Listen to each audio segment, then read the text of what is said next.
Premanande Jai Subhad Paramas Prajakacharya Stottra Satashi Abhay Chanarvin Bhakti Vedanta Swami Srila Prabhupada Ki Jai Anand Koti Vaishnava Bhaktivinoda Ki Jai Namacharya Srila Haridas Thakur Ki Jai Jai Shri Shri Radhe Shyam Sundar Ki Jai Shri Radha Singh Bhagwan Ki Jai Shri Gaunitai Ki Jai Jai Anand Koti Vaishnava Bhaktivinoda Ki Jai All glories to Samar devotees Hare Krishna All glories to Samar devotees Hare Krishna All glories to Samar devotees Hare Krishna Grantha Srimad Bhagavatam Ki Jai All glories to Shri Guru and Gauranga All glories to Srila Prabhupada Ki Jai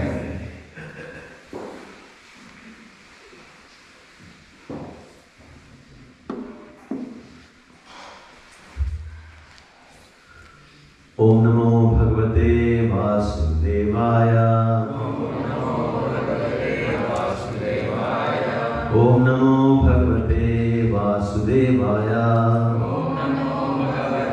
Vasudevaya Om Namo Bhagavate Vasudevaya Narayanam Namaskritya Naram Chaiva Narottamam Devim Saraswatim Vyasam Tato Jayamudiraye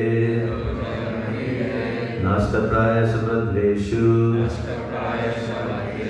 Nityam Bhagavata Sevaya Bhagavati Uttama Shloke Bhaktir Bhavati Naistiki. Reading from Srimad Bhagavatam Canto 10, entitled Samabonam, Chapter 74, entitled The Deliverance of Shishupal. We will be reading texts 44 to 46. Okay? So I will read 44 and 45 with the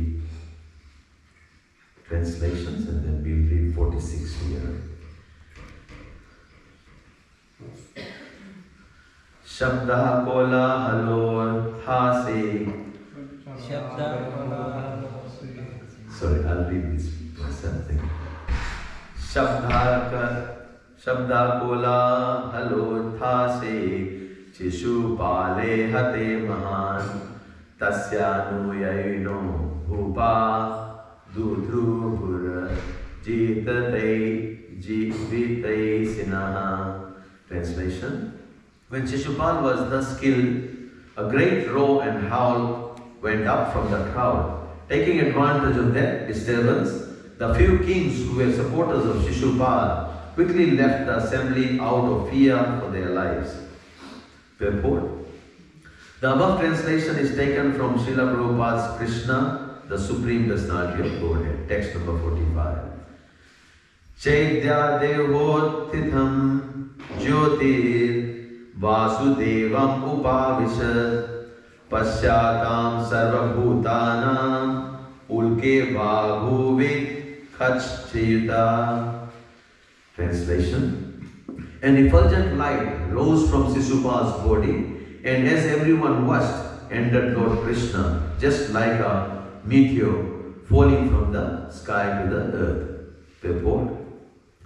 In this connection, the Acharyas remind us that Shishupal is actually one of Lord's eternal associates playing the part of a belligerent demon. Thus, to most observers, it appeared that Shishupal achieved the impersonal liberation of merging into Lord Krishna's bodily effulgence. In fact, after being liberated from this mortal frame, Shishupala returned to the side of his master, the Supreme Lord of the spiritual world. The following verse further explains this. Because this verse is related, so we will read the 46th verse together. Janmatrayur nuguna nit, sorry. Janmatraya nugunita. Vaira samrabdhaya divya. Dhyayam stan mayatam yato. Bhavo hi bhavakaranam. Janmatrayanugunita. Vaira samrabdhaya dhiya Dhyayam stan mayatam yato Bhavo hi bhavakaranam Janmatrayanugunita Vaira samrabdhaya dhiya Dhyayam stan mayatam yato Bhavo hi bhavakaranam Janmatrayanugunita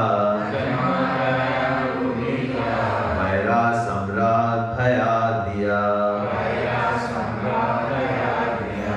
Dhyayam stan mayatam yato Bhavo hi bhavakaranam Janmatrayanugunita Vaira samradhaya dhiya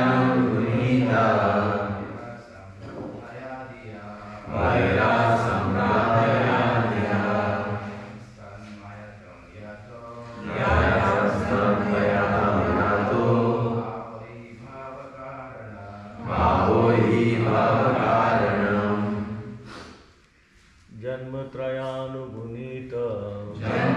Janmatrayanugunita Vaira samradhaya dhiya Vaira samradhaya dhiya Dhyayam stan mayatam yato Dhyayam stan mayatam yato Bhavo hi bhavakaranam Bhavo hi bhavakaranam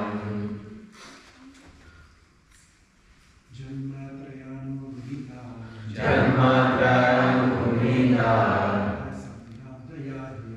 Vaira samradhaya dhiya Dhyayam stan mayatam yato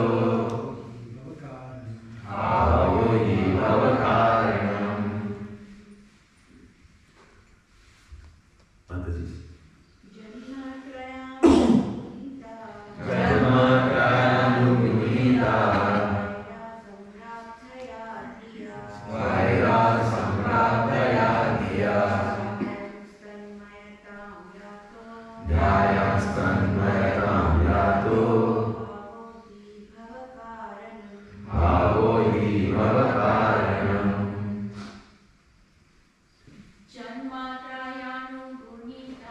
Janmatrayanugunita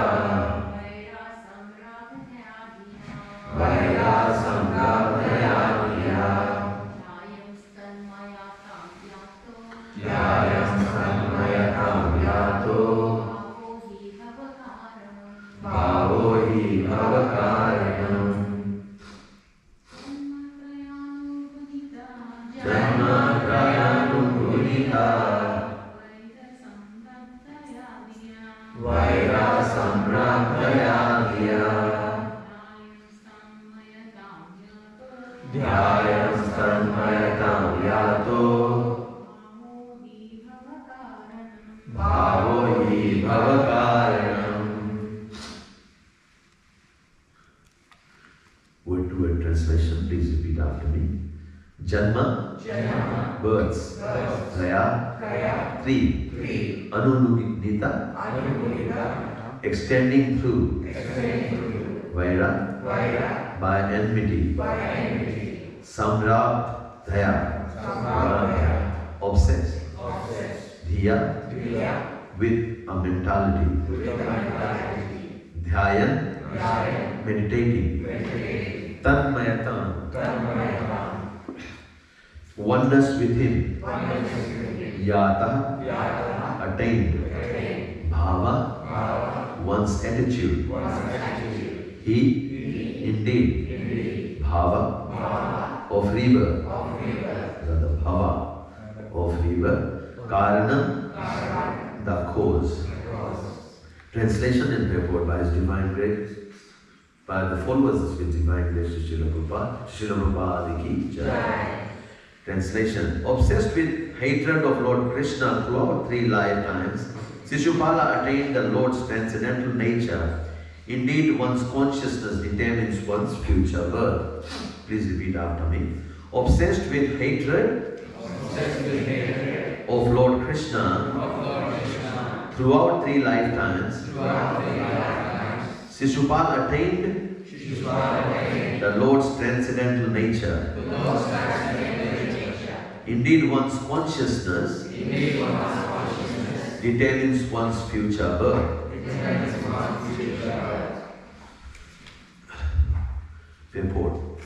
Shishupal and his friend Dantavakra, who will be killed by Krishna in chapter 78, were previously Jaya and Vijay, 2 gatekeepers in Vaikuntha. Because of an offense, the 4 Kumaras cursed them to take 3 births in the material world as demons. The first birth was as Hirnaksha and Hiranyakashipu, the second as Ravana and Kumbhakarna, and the third as Shishupal and Dantavakra. In each birth, they were completely absorbed in enmity towards the Lord and were slain by him. Srila Prabhupada explains the position of Shishupal as follows. Although Shishupal acted as the enemy of Krishna, he was not for a single moment out of Krishna consciousness.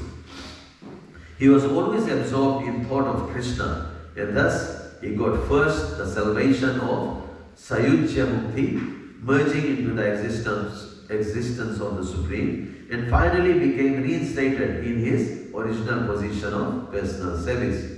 The Bhagavad Gita corroborates the fact that one who is absorbed in the thought of Supreme Lord at the time of death immediately enters the kingdom of God after quitting his material body. The 3rd and 7th cantos of Srimad Bhagavatam elaborately describe the incident wherein the Lord's personal associates were cursed to come to the material world as his enemy. In this connection, Srila Vishwanath Chakravarti quotes the following verse. Bhagavatam 7:147.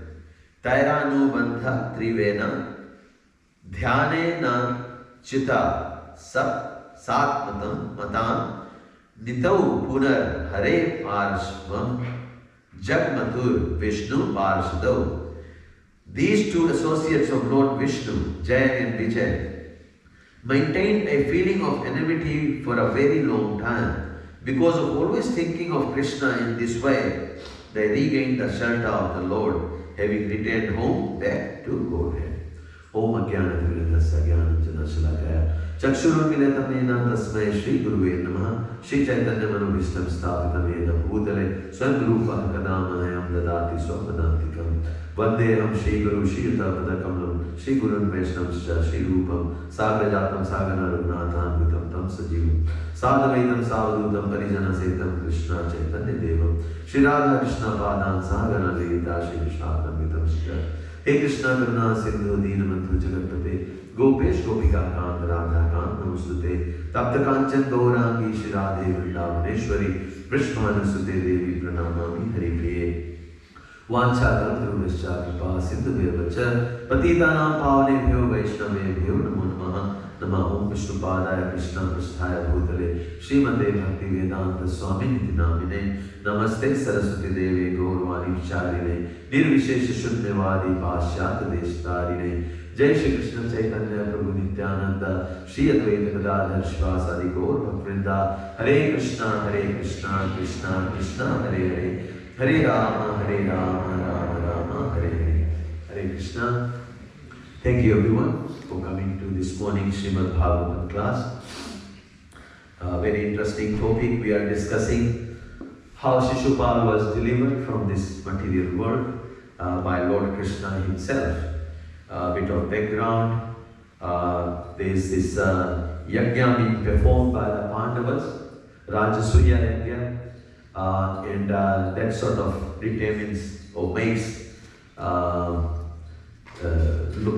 Yudhishthira Maharaj known all around the world, and he is arranging that to glorify Lord Krishna. He is arranging that this whole Rajasuya is meant to glorify Lord Krishna, and that was the whole purpose of arranging it. Because Pandavas are the pure devotees of Lord Krishna, and they are very close to Lord Krishna, and Lord Krishna is close to them as well. So to glorify the Lord, they have arranged this Rajasuya Yajna and invited all the known personalities, and who are all present in the, who were all present or who are all present in the assembly are every king of the nation, every king is there, and all the devatas, including Lord Shiva, Lord Brahma, they are all present in the assembly. Pardon me. And when the time comes to glorify Lord Krishna, then what happens is that, or rather, when the time comes to find who is the best person to be glorified in such an assembly, then it is being asked, but everyone keeps quiet, including Lord Shiva and Lord Brahma, and it is said that unless you are asked to give your opinion when you are a guest, you should not just jump in to give your opinion. You should respect the host, or what is the host's decision. So when no one spoke, then Sahadeva spoke, glorifying Lord Krishna. He glorified Lord Krishna to be the Supreme Personality of Godhead. He glorified Lord Krishna to be the cause of all causes. He glorified Krishna to be the most qualified personality assembled in, present in the assembly. And when he finished glorifying Lord Krishna, all the learned people, and also some Brahmanas who were not at the time before, when the question was asked, when they were not sure, because they could see more elderly personalities like Bhishma, Lord Shiva himself, and then Vyasadeva, who had written all the Vedic literature for the humankind. They were all present there, and then eyes were going on to all senior people. And some people didn't even realize who Lord Krishna was at the time. Because what did Krishna do prior to that? He was just acting part of the host. He was helping Sahadeva and Nakula wash the feet of all the devotees who were coming, all the guests who were coming. He was washing his feet and wiping with his cloth, with his own clothes. He was wiping their feet and putting the Charnamrit to his head. He was applying that to his head. For all the learned personalities, he was glorifying all of them. So one would tend to believe in such an assembly that why would we call someone who is acting so ordinary? Then what happened when Sahadeva, when he glorified, then everyone realized who Lord Krishna actually is. Regardless of his worldly duties he is doing, he is still the Supreme Personality of Godhead. And when they realized, then all the kings and all the learned personalities, the rishis and the sages, they all said excellent. They all said excellent when Sahadeva finished speaking in glorification of the Lord. And then everyone tended to agree. And then Lord Krishna was given the Agra Puja. He was glorified, worshipped by the Pandavas, Yudhishthira Maharaj. And then what happened after that, we all know. Shishupala stood up in the assembly and he started blaspheming Lord Krishna. When he started blaspheming Lord Krishna, then those who were favorable to Lord Krishna, they did not like it. And then he started insulting and insulting the likes of Bhishma, and then also Vyasadeva, that you are known to be so learned personality, couldn't you have corrected everyone? So he started blaspheming each and every character present in there who were Krishna's favorable to Krishna, because they knew who Krishna was. But Shishupala, out of his envy for Krishna, and he said in the chapter earlier in the chapter that his envy further increased when in the Swayamvar of before the Swayamvar of Rukmani Devi, when Krishna eloped with her before the actual Swayamvara started. So he was very much an enemy of Krishna after that.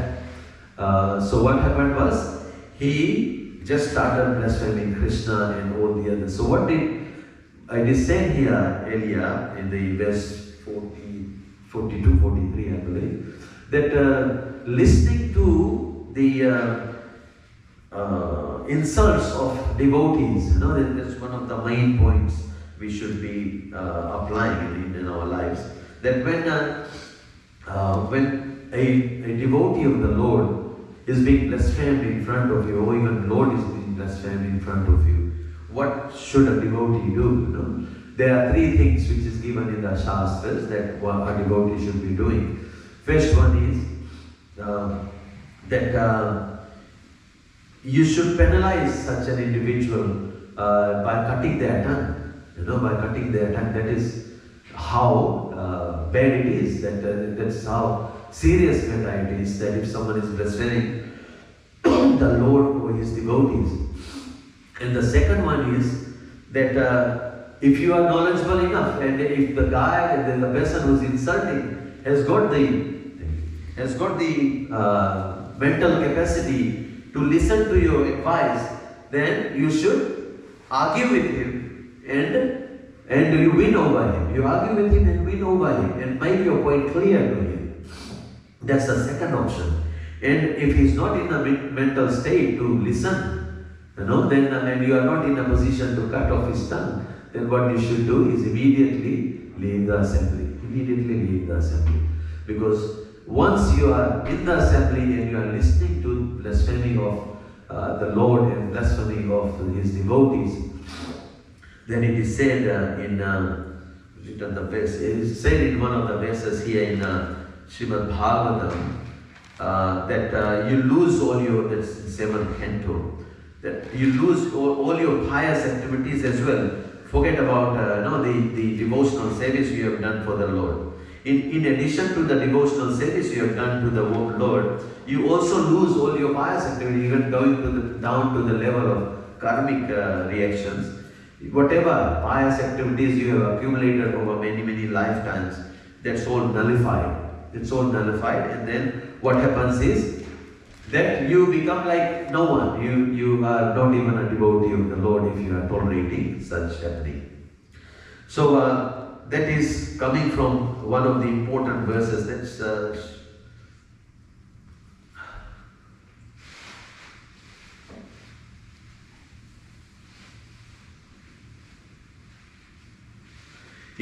that's what we need to understand. That is the application bit which we learning from this chapter. And also we saw that this Shishupala in verse 43, he has been beheaded by Lord Krishna. But before doing that, Krishna tolerated him. Krishna tolerated him for 100 offenses. Why did he tolerate him for 100 offenses? When the devotees are listening, when the devotees are listening to the blasphemy, the devotees cannot tolerate it. And what do? Including Bhishma. They pick up their sword and they are running to kill this man because they know the Shastra. They know that what this personality is doing, it's major offense and it can have consequences on them as well. And because they love Krishna so much, they can't tolerate. That's another thing. How can you tolerate your loved one being blasphemed so much in front of you? So all these Pandavas, Bhishma, Dronacharya, they are just holding their patience with their hands on their swords. That as soon as Krishna allows them, they'll run and chop his head off, this Shishupal's head off. And at one point, Bhishma just stood up to go and cut his sword. Krishna stopped him. That he is not blaspheming you, he is blaspheming me and my devotees. That's what Krishna says. That you don't worry, I am only tolerating him for a reason. I am tolerating him because I have given a promise to my aunt, who he happens to be the son of. Shishupal is son of Krishna's aunt. He is just his first cousin. But then there is so much animosity towards Krishna. He has had from a very long time, from his birth actually. We all know the story that he was born a bit deformed, and then his aunt learned from some learned personality that from some acharyas that whoever picks up Shishupal in his lap and he loses his deformity, which is extra hand, extra hands, extra arms, then he becomes normal. That means that he will be killed by that personality, you know. So when his mother learned that Krishna is the personality who is going to kill Shishupala, she asked Krishna for leniency, and she was praying to Krishna that why would you kill my son, you know. Then Krishna said there can be circumstances, but then he promised the aunt that I will forgive him 100 of the offenses which will be, which will require penalty of death, you know. 100 offenses like that I will forgive him. So that is what Krishna was doing in this assembly. He was counting to 100 and he asked all his devotees to just bear, you know, that just bear and do not kill him because of his promise to the aunt. He did not want to break his promise.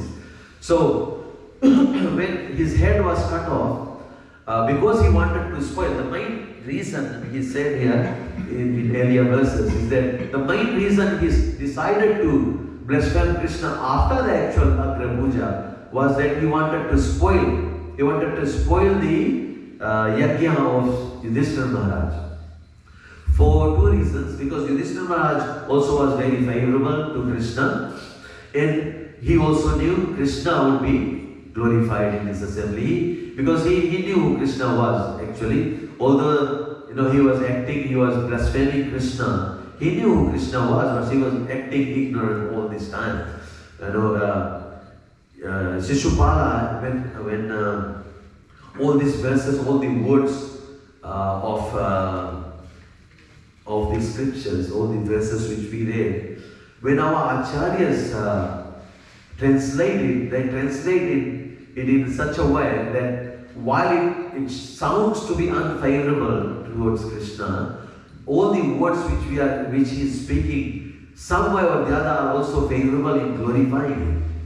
You know, in one way it's blaspheming him, in another way, I cannot tell you the details, but if you read it yourself, you'll make it out. That in actual fact, there are some words which he utters, which actually glorifies the Lord. You know, while in his consciousness he is blaspheming the Lord, and he is chastising the Lord, in other words, in front of the whole assembly.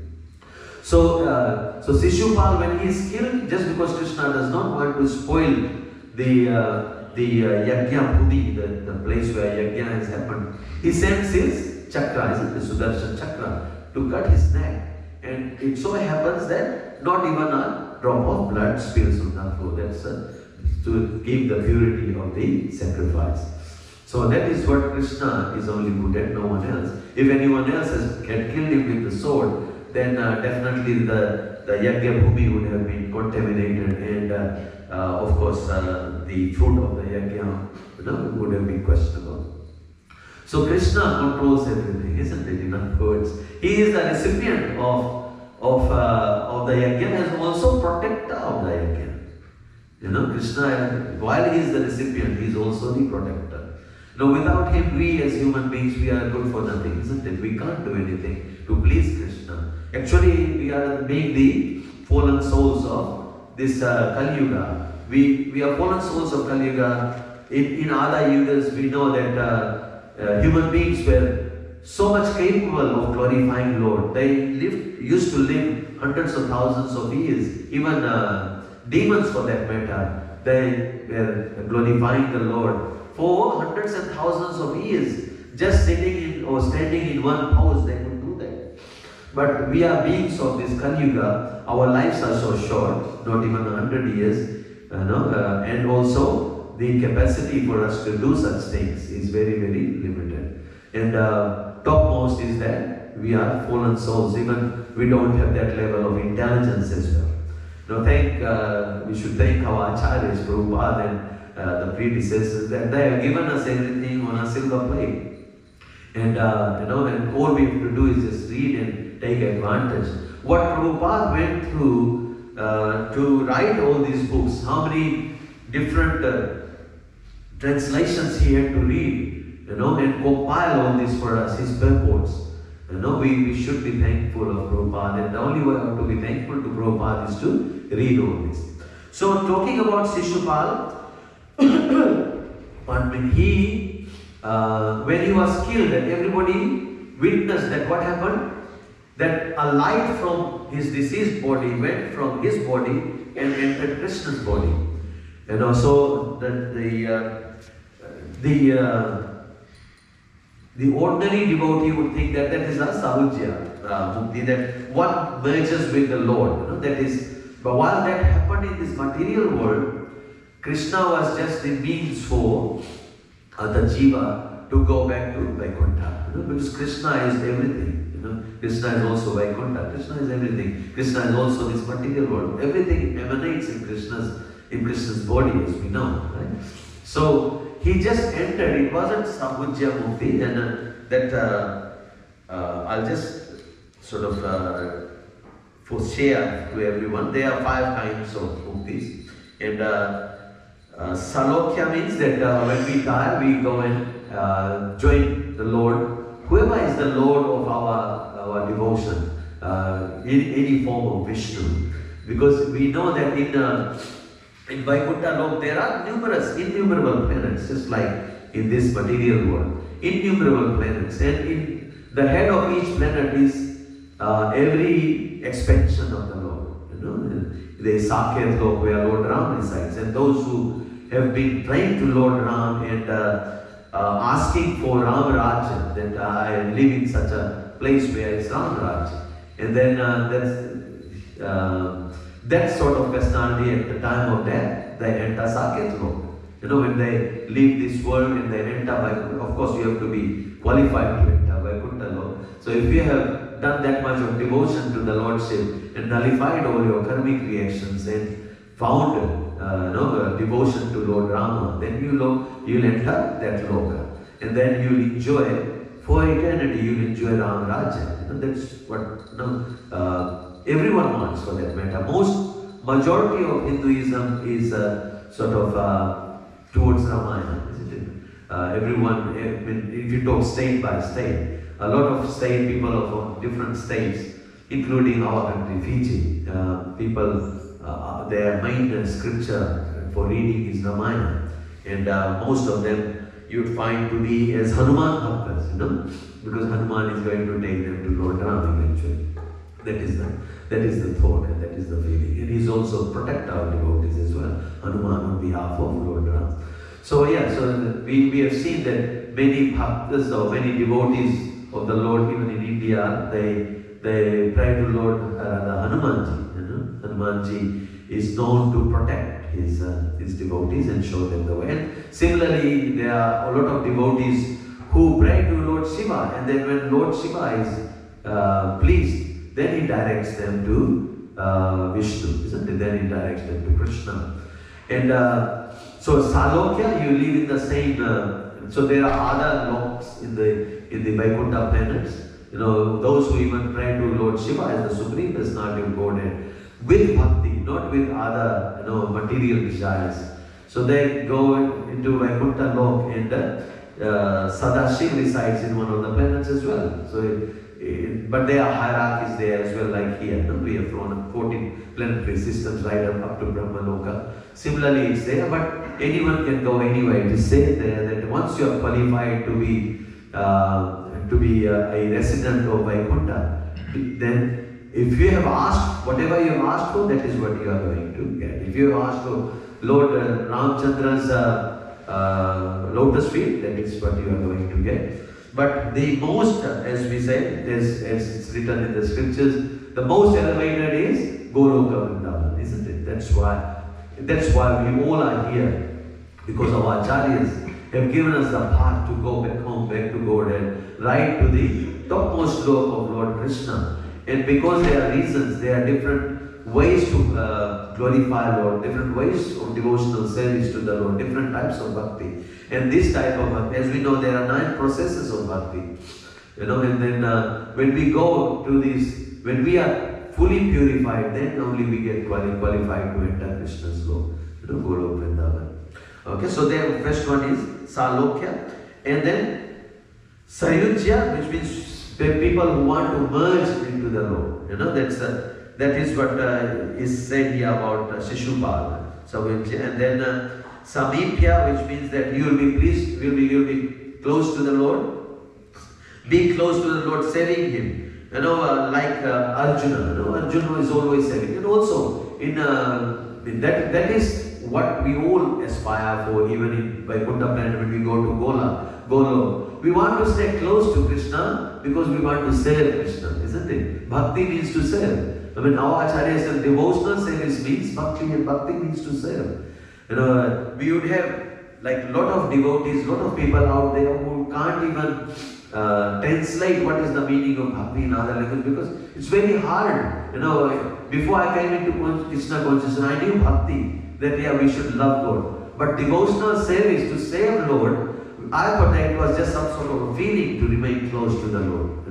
Bhakti means to have just that feeling to remain close to the Lord. That is my personal experience. When after coming into Krishna, then I realized serving Krishna with that love, with that feeling, that is what is actual bhakti. Prabhupada had made it clear, devotional service. Bhakti means devotional service. Not only devotional service. Because Jivere Swarupa Krishna Nitya Das. Das means to be servant. Servant means to serve.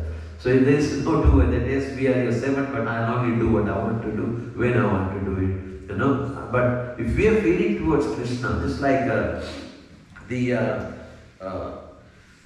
Gwalins, just like the cowherd girls, when they were told that by Narad Muni that Krishna is sick and he needs the dust on the feet of his pure devotees, then only his headache is going to be cured. And then Narad Muni was hesitant because he thought it will bring, that would be like blasphemous, so that would be considered to be offensive. He avoided that. And then he was asked to go to these Gwalins, go to these cowherd girls. And when he went to the cowherd girls said, "How much do you want?" Then he said, "Don't you know the consequence of it? You will be going to hell for it." And they said, regardless where we go, Krishna said, we want to protect Krishna from any pain. How can Krishna be in pain? And then we are sort of thinking that we are devotees of Krishna. We are in any way serving Krishna or servants of Krishna. So they said, take any amount of dust of our lotus feet. They don't consider their feet as lotus feet. We consider their feet as lotus feet because they are pure devotees of the Lord. They consider themselves to be ordinary girls. But for us, they are most elevated devotees of the Lord. So they gave Narad, and then that's when Narad Muni realized that these people are more advanced. These cowherd girls are more advanced devotees than any of us. We consider we have learned the Shastras, so we know everything. But bhakti does not only means that we know the Shastras only. It's a matter of devotion, how much we love Krishna. Isn't it? It's individual. It's not something that you can distribute apart from distributing the names and the philosophy. When we are concentrating to be close to Krishna all the time, that is a way to serve Krishna. That is the way we want bhakti. That is Samipya bhakti. That is what we are all aspiring for. And then Sayogya.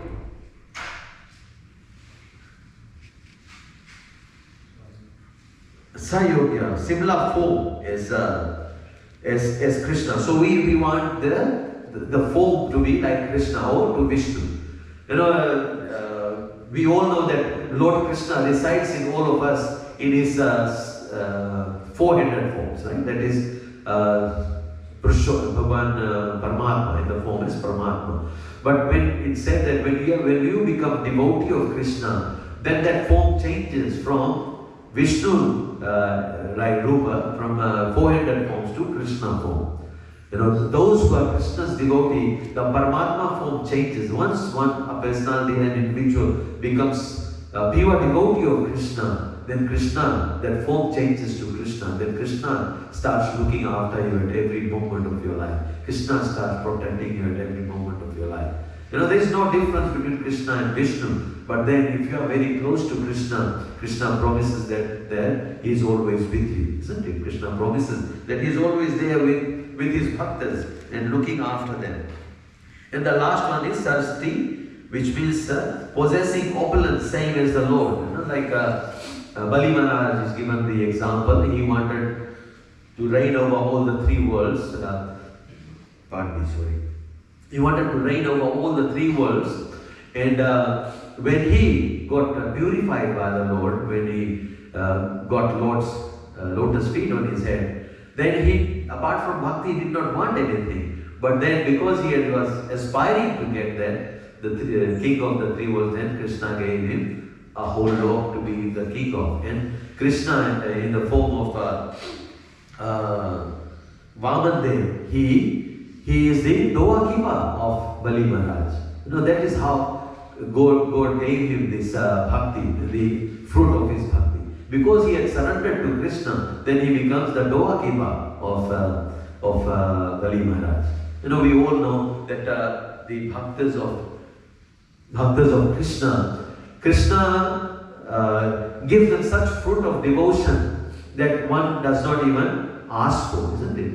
When Lord came as Narasimhadev to Prahlad Maharaj was so much devoted to Krishna, to the Lord, that Krishna, that when Hiranyakashipu asked him whether Krishna is also existent in a pillar, and without any doubt he said, of course he is everywhere. Krishna, without any doubt. We will think twice. If someone's asking, put us under a spotlight, do you think Krishna is also here? We will hesitate, but he had no hesitation. And then when Hiranyakashipu kicked the pillar, then Lord himself emerged, because he protects the bhakta as well as the bhakta's words. Like we also know the story of Mahabharata. Krishna said he will not pick up any arms and ammunition. But Bhishma promised him that, who do you think, we are not good enough fighters? I'll make you pick up a weapon. So Krishna did keep his word, isn't it? Krishna keeps the words of his bhaktas regardless of his own words. He denies his own in proclamation, in front of the proclamation of the bhaktas, his devotees, his pure devotees. In fact, he says in the Bhagavad Gita, that whatever my bhaktas say, that is where I am, my pure devotees. He looks after his pure devotees, whatever they say, he makes it happen for his devotees. Okay, so Shishupala, we are talking about Shishupala. So going next step, Shishupal was in previous lives, as we all know, he was Jai and Vijay. They were from Vaikuntha planet. They were given the skills by the four Kumaras. So in the four Kumaras, and Lord gave them option that if they come to the earth, in the four Kumaras, obviously the curse was that they'll have to be born in this material world, because they blasphemed the devotee of Krishna. The four Kumaras were also devotees of Krishna. While Jai Vijay were also devotees of Krishna, but the four Kumaras were not allowed into Vaikuntha for what they were wearing, because they were small boys and they were without any clothes. So this Jai and Vijay said that was not proper etiquette. So we are not here to judge devotees. That is one of the essence, that we are not here to judge devotees, blaspheme devotees. We are here to make everyone welcome. Like that is what Lord Narayana told Jai and Vijay. But he apologized to the four Kumaras on their behalf. That yes, my devotees or my servants have made a mistake by not letting you come in. So they are also qualified or unqualified to be given some penalty. So when the four Kumaras gave the curse, Lord protected them that yes, if you want to become a devotee of the Lord, then it will take you 7 lifetimes to come back home to their position in Vaikuntha as Jai and Vijay. But if you take the form of an enemy to the Lord, that what will happen? You will only have to take it 3 times.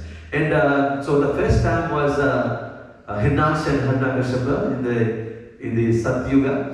And we all know that this in Satyuga, even the demons were so gigantic. The earth looked like a football in front of them. They had so much powers. They could become so big, so huge. Depending on what they wanted, they had so much powers. The demons had so much powers in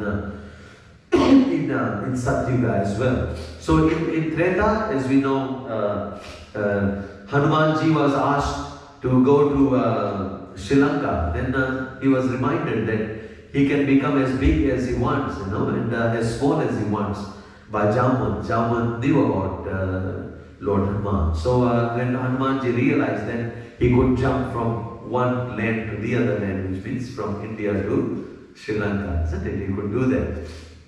But then considering the beings of Satyuga, because that was such a yuga, that considering that this big demon is holding earth as a football in his hand, and then when it comes to Treta Yuga, then Hanumanji being the disciple of Lord Rama, or being the devotee of Lord Rama, he is reminded that he can jump from one planet to another if he wants.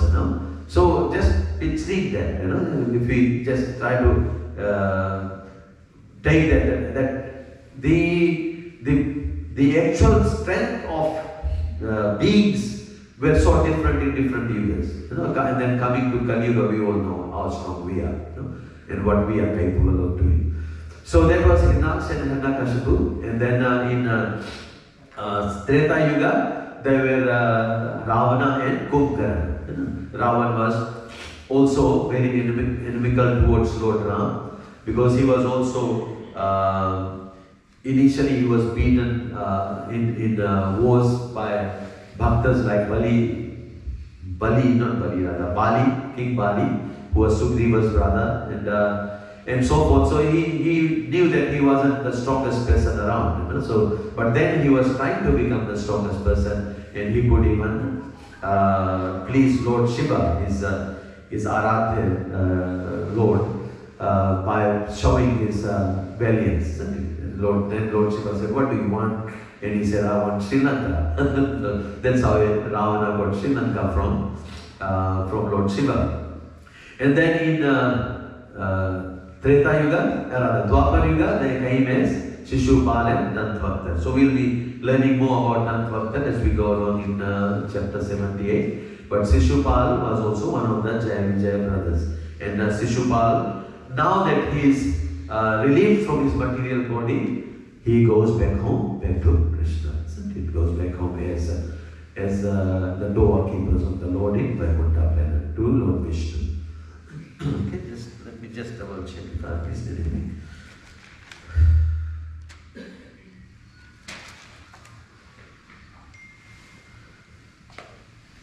Yeah, we are talking about cutting off the tongue.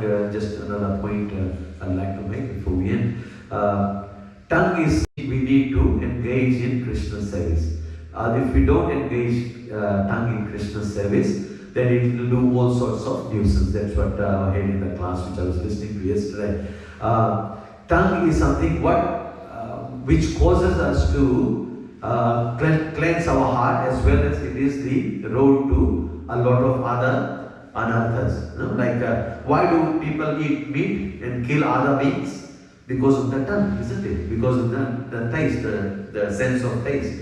So that takes away compassion from a being, because of the tongue, because of the sense of taste. And similarly, the words, the words that said can be sharper than the sword, isn't it? The words spoken can be sharper than it injures people, it hurts people more than the sword itself. So to engage the tongue, that is why we are all chanting.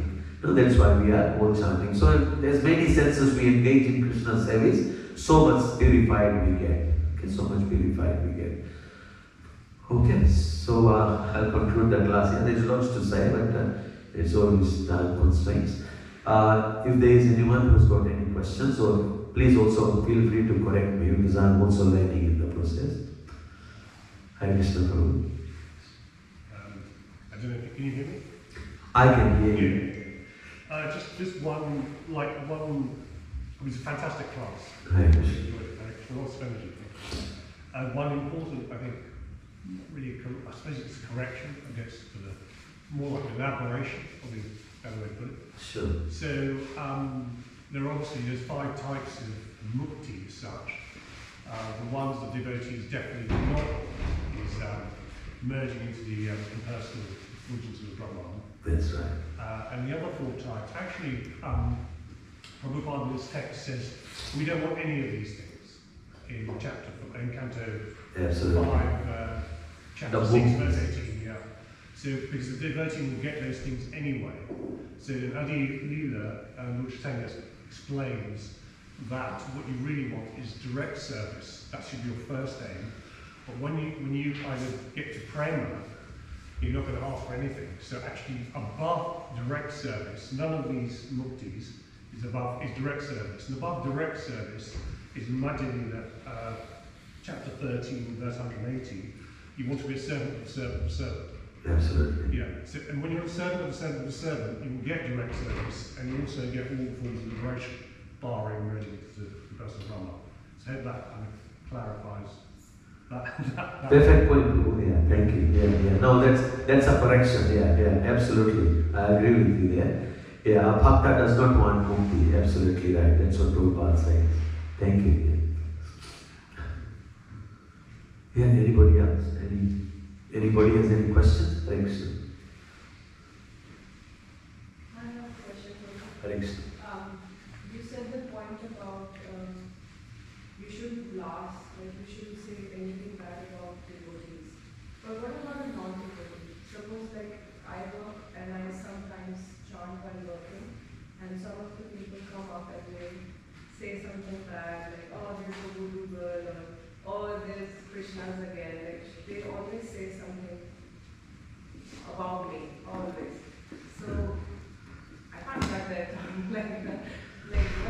That's the only point. Like I understand you can walk away, but when you're at work and somebody says something about what you're doing bad, that's the problem. Yeah, thank you, Mataji. Very good question. We all come across such situations or circumstances. We either, if they are favorable to it, we can tell them if they are favorable. But if they are not favorable, then we avoid. Then we avoid having discussions with them.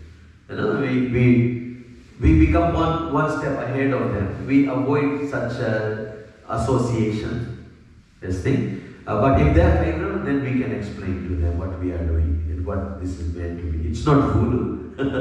We're not trying to do any kind of voodoo here, but we are just being devotees. We are just being devotees of the Lord. You know, that is how we're trying to make our lives successful by doing chanting.